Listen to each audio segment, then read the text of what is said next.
Today is a fun day. Today is an abundant day. And today is a lucky day. You know why? Because today is a day that you're going to learn that abundance is truly your birthright, and everything and anyone who has ever told you otherwise is just a liar. Welcome back to my channel. I am Emily Parr, and I am here to heal, guide, and empower the divine within you. If you are ready to learn more about manifestation, spirituality, and personal development, please give this video a like, comment for more, comment what you want to see for future, and subscribe. Now today, I'm going to be teaching you how to think abundantly now.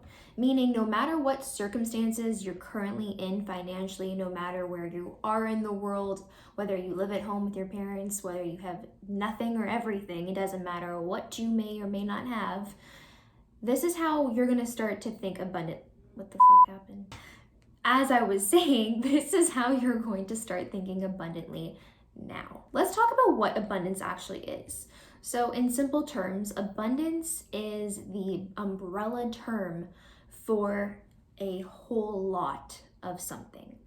Quantity, quality, infinite amount of possibilities.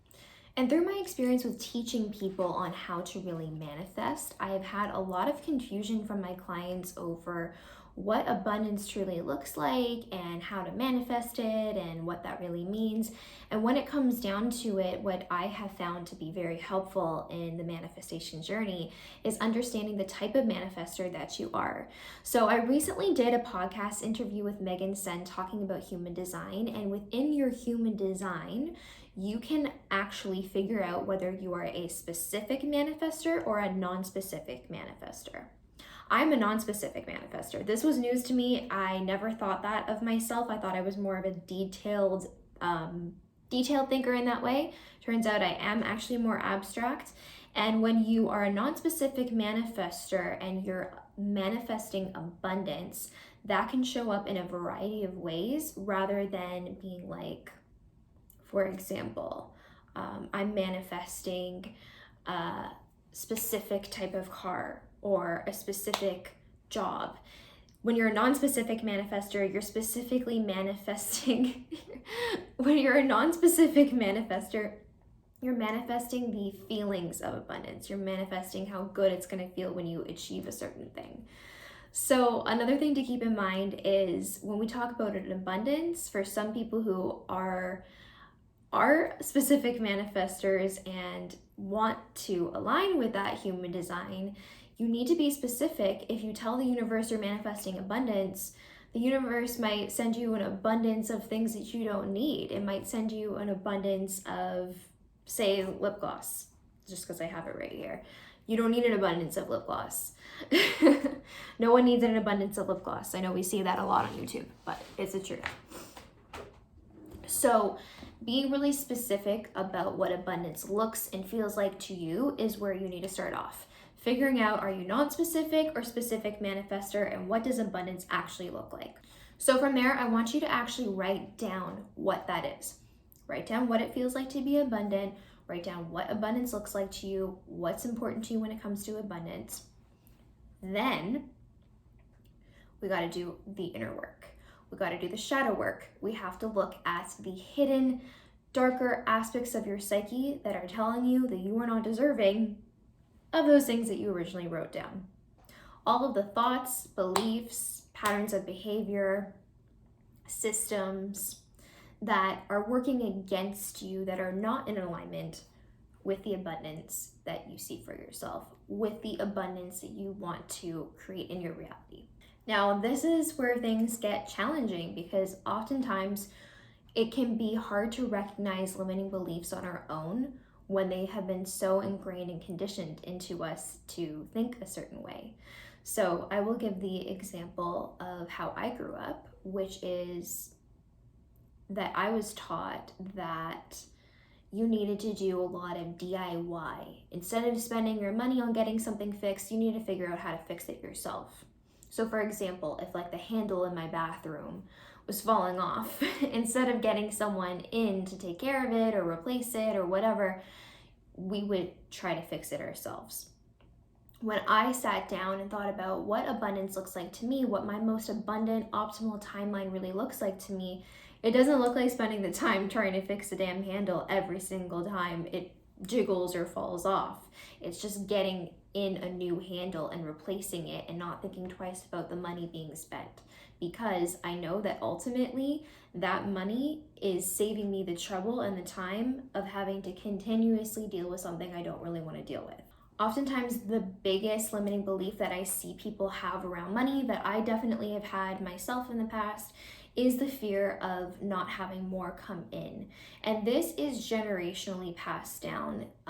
Money, wealth is passed down for at least 7 generations and lives inside the body, lives inside your DNA.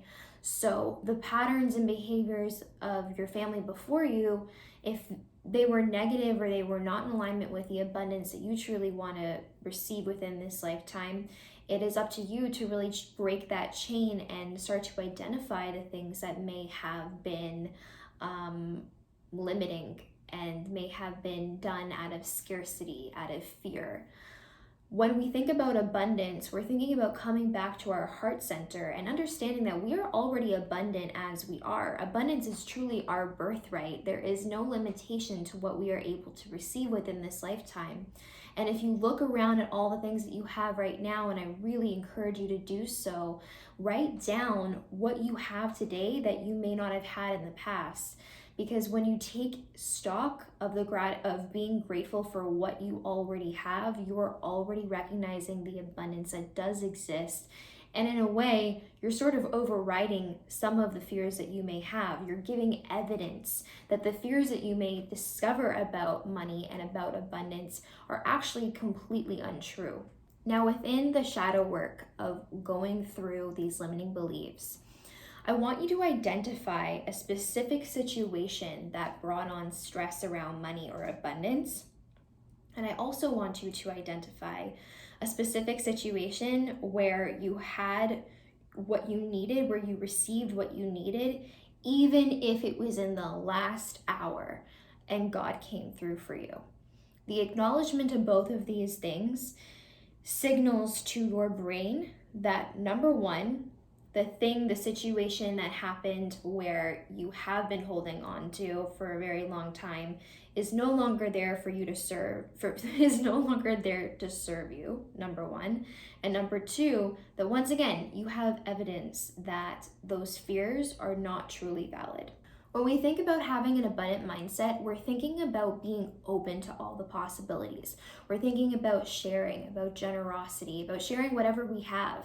Maybe you don't have a lot, seemingly, money-wise, financially, but you can help out your friends and family in your community in other ways. Maybe it's picking up groceries for someone or helping someone cross the street or whatever it might be. Those are pretty basic things that actually increases your magnetism and increases the abundance that you get to experience in your life. The universe is all powerful and all knowing. God always sees those good actions, those right actions, and is always ready to reward you for those right actions. Now, let's talk about some tangible things that you can do to help overcome your fear of spending money, because this is super common. So I want to share with you what I have done to overcome some of the fear around spending. First of all, if any of you run a business, it is so important to spend in a heart-centered place, because you want your clients or your customers to come to you and pay for your services and products with that heart-aligned place.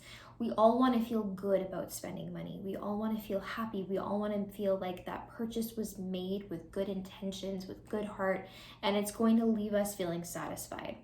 So the number one trick, do not buy when you're not feeling satisfied with your purchase. If anyone tries to bully you into purchasing something, or you feel like you have to keep up and it's not really for you, or you're not in the best mood, or whatever it might be, do not buy in that state. It is so important that the energy that you're in at the time that you're making that transaction is a state of gratitude, is a state of appreciation. Then, When you make that purchase, I want you to imagine that money blessing all the people, blessing the person that is number one, cashing you out, and blessing all the people within that organization, blessing their families, circling around the economy, and coming back to you tenfold. Imagine this. Say it to yourself in your head as you're making that purchase so that you understand that money is a neutral source. It is a neutral energetic source. It is not the root of evil. It is not the cause of evil. It is a source of energy and a source of freedom, and you get to decide the intention behind the way that you use it. Another thing that really builds an abundant mindset is the understanding that when you treat money kindly and respectfully and as if it was your lover, it will love you back and treat you with that same respect. So take out your wallet, go through your cash, lay them flat, organize them nicely in your home, appreciate it, send good energy to the money that you're using, send good money to all the things that you possess, because when you do that, all of the things that you're appreciating gets to come back to you.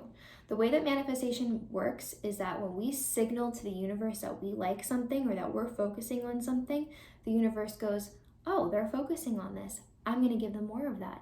The same thing goes for things that are negative. If we're focusing on negative energy, unfortunately, the universe will send us more of that negative energy. That is a law of attraction, when the energy of thought transmutes into the energy of matter. Now, the real hack to feeling more abundant is really embodying the abundant version of yourself right now. What does $1 million version of yourself do on a daily basis? Does $1 million version of yourself make a coffee at home, or is that $1 million version going through the drive-thru at Starbucks and enjoying that $7 drink because you know that you deserve it and you know that more money is coming and that you get to spend it in ways that keep you happy and are in alignment with you? Now, I'm not saying get into debt, take huge financial risks, and purchase things that are beyond your means, but I am saying to start creating a strategy, start creating a plan where you can begin to prioritize the things, purchasing the things, enjoying the things, enjoying the experiences, enjoying the quality that you ultimately want to let into your life. Once you start living in that type of way, that you're spending money on yourself the way that you want to, you know that you deserve it, you know that you've been working on your self-worth, you know that you're completely breaking through the limiting beliefs that you have been raised with, the money will come. But the money is going to come through your consistent action that are aligned with that on a daily basis, whether that's having a business or working a 9-to-5 or having investments or whatever it may be. But keeping your mind open to, again, all the possibilities for money to come to you, and also using the abundance of gifts that you have been born with. There are probably so many gifts and skills that you have not even thought about monetizing that are worth looking into. So as I begin to wrap this video up, I want to remind you that this does not happen overnight. The experience of becoming more abundant is not something that is just an instantaneous thing. It is something that you can embody and feel right now in this moment by placing your hands over your heart and really being grateful for all that you already have. However, releasing all of those limiting beliefs that hold you back from consistently feeling those feelings on a daily basis takes time. And it's truly a matter of understanding that you are rich in your mind before you are monetarily rich. This is a long process, a long period, and it's not a linear period, because healing those subconscious limiting beliefs around this, especially if you've come from poverty, especially if you've come from families who've had all sorts of financial issues, it's going to take time to also be able to recognize what those lack mentalities are within other people, and being able to set boundaries with them when they try to impress their thoughts and beliefs back onto you as you do this work. So remember to set those boundaries. It is completely acceptable for you to acknowledge them and say, look, that's a very limiting belief. That's unfortunate. I think differently. And the more that you practice this, the more abundant you will feel and you will become.